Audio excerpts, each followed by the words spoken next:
According to the Credit Suisse Global Wealth Report 2023, approximately 22 million Americans are millionaires, representing just 6.7% of the adult population. The remaining 93.3% are not less intelligent, less hardworking, or less deserving. The single most consistent difference between those who build significant wealth and those who do not comes down to one thing: the way they think about money, assets, debt, risk, time, and the financial system itself. A 22-year study by financial researcher Thomas Corley, which tracked the daily habits and mindsets of 233 wealthy individuals and 128 people living in poverty, confirmed this finding repeatedly and consistently across every data point collected. The first and most foundational difference is how wealthy people think about assets versus income. Ordinary people spend their entire financial lives obsessing over one number: their income. They chase raises, higher-paying jobs, and longer hours. But according to Federal Reserve research, approximately 70% of Americans who receive a significant salary increase spend the entire amount within 6 months without investing a single additional dollar. This is lifestyle inflation, and it means that no matter how much income rises, net worth often stays the same because every increase in earnings is immediately consumed by a corresponding increase in spending. Millionaires think differently. They are not focused on the income column. They are focused on the asset column. The question they constantly ask is not how to earn more money, but how to acquire more assets that generate money without requiring their personal time and labor. Thomas Corley's research found that 88% of wealthy people read for self-improvement and education for at least 30 minutes every day, compared to just 2% of people living in poverty. They are constantly learning how to identify, acquire, and optimize income-generating assets rather than simply working harder to earn money that will be immediately consumed. The second major difference is in how wealthy people think about debt. Most ordinary people either fear debt entirely or use it recklessly to fund consumption and lifestyle spending. Millionaires understand that there are two fundamentally different categories of debt. Bad debt is debt used to fund consumption. Credit card balances used to buy depreciating items, car loans on vehicles that immediately lose value, buy now pay later schemes that fund lifestyle spending.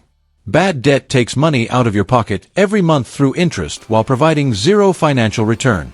The Federal Reserve reported that total American credit card debt reached a record high of approximately $1.13 trillion in 2023, at an average interest rate of approximately 22%, representing roughly $248 billion in annual interest payments flowing from ordinary Americans directly into bank profits every single year. Good debt, by contrast, is debt used to acquire assets that generate more income than the cost of the debt itself. A business loan funding a company generating returns well above the loan interest rate. A real estate loan on a property generating rental income that exceeds the mortgage payment. Bloomberg reported that the 50 wealthiest Americans borrowed more than $750 billion against their assets between 2010 and 2020, not to fund their lifestyles, but to acquire more assets without paying a single dollar of tax on that borrowing. The millionaire mindset treats debt as a financial tool rather than a financial burden, and that distinction compounds into an extraordinary wealth gap over time. The third difference is how wealthy people think about risk. Most ordinary people have been conditioned to believe that keeping money in a savings account is safe, that investing in stocks is dangerous, and that the responsible path to financial security is a steady job with a guaranteed paycheck. Millionaires understand that the greatest financial risk is not investing, not building assets, and relying entirely on a single income stream that can disappear at any moment. Research by Dalbar found that the average American investor earned just 2.9% annually over the last 20 years, while the S&P 500 returned approximately 9.5% annually over the exact same period. That 6.6% annual gap is explained almost entirely by risk aversion. Ordinary investors sold during downturns out of fear, bought during peaks out of excitement, and kept too much money in savings accounts out of a false sense of safety. Meanwhile, the S&P 500 has never produced a negative return over any 20-year period in its entire history, making it genuinely not risky for a long-term investor. Thomas Corley's research found that 65% of self-made millionaires had 3 or more income streams before reaching millionaire status, while the vast majority of ordinary Americans have exactly one income stream: their job. The fourth difference is how wealthy people think about time. Most ordinary people think of time as something to be traded for money. Work a certain number of hours, receive a certain amount of pay, with income permanently capped by the number of hours physically available to work. Millionaires think about time entirely differently. They obsessively protect it and systematically find ways to decouple their income from their hours worked.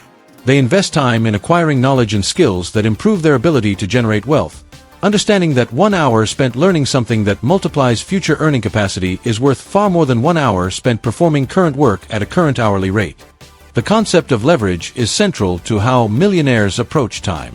Time leverage means using systems, processes, and other people's skills to generate income without requiring personal time for every dollar generated.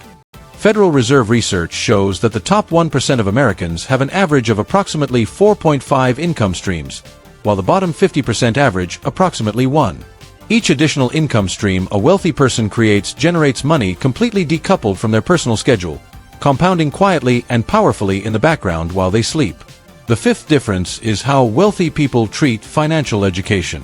Most ordinary people think of financial education as something they either have or do not have. If they did not learn it in school or from their parents, they assume they missed their chance. Millionaires treat financial education as the single most important ongoing investment they will ever make, understanding that every piece of financial knowledge they acquire has a direct and measurable impact on their ability to build and preserve wealth. A 2023 study by the TIAA Institute found that only approximately 57% of American adults are financially literate. That 43% financial illiteracy is not an accident. Banks make more money when people do not understand compound interest. Credit card companies profit when people do not understand how minimum payments work. Investment firms earn more when people do not understand index funds and instead pay for expensive, actively managed alternatives. Corley's research found that 86% of wealthy people believed in lifelong educational self-improvement compared to just 5% of people in poverty. The millionaire mindset treats every book, course, mentor, and piece of financial knowledge as an asset generating returns for the rest of their financial life, creating a compounding knowledge advantage that grows more powerful with every passing year. The sixth difference is how wealthy people think about failure. Most ordinary people are so afraid of financial failure that they never take the risks necessary to build real wealth. They stay in jobs paying safely below their potential, keep savings in accounts that inflation quietly destroys, and avoid the investments and financial decisions that could genuinely change their financial trajectory. Millionaires have a completely different relationship with failure. Approximately 27% of self-made millionaires in Corley's research failed in business at least once before achieving millionaire status. They do not think of financial failure as evidence of personal inadequacy. They think of it as the most expensive and most effective form of financial education available. Every financial mistake teaches something specific and actionable about how money, markets, and business actually work. The practical application of this mindset is to reduce the scale of risk rather than eliminate it entirely. Afraid to invest $5,000? Start with $50 or a small monthly savings plan. The education and experience gained from that small beginning will inform every larger financial decision made for the rest of a lifetime. The millionaire mindset does not avoid failure. It manages the scale of failure while systematically extracting every possible lesson from every mistake. The seventh and most important difference is how wealthy people think about the financial system itself. Most ordinary people believe that banks exist to help them save money safely, that investment firms exist to grow their money wisely, and that financial advisors exist to give them honest guidance. Millionaires understand something fundamentally different. Most of the financial system is designed not to help ordinary people build wealth, but to transfer wealth from ordinary people to financial institutions as efficiently and as invisibly as possible.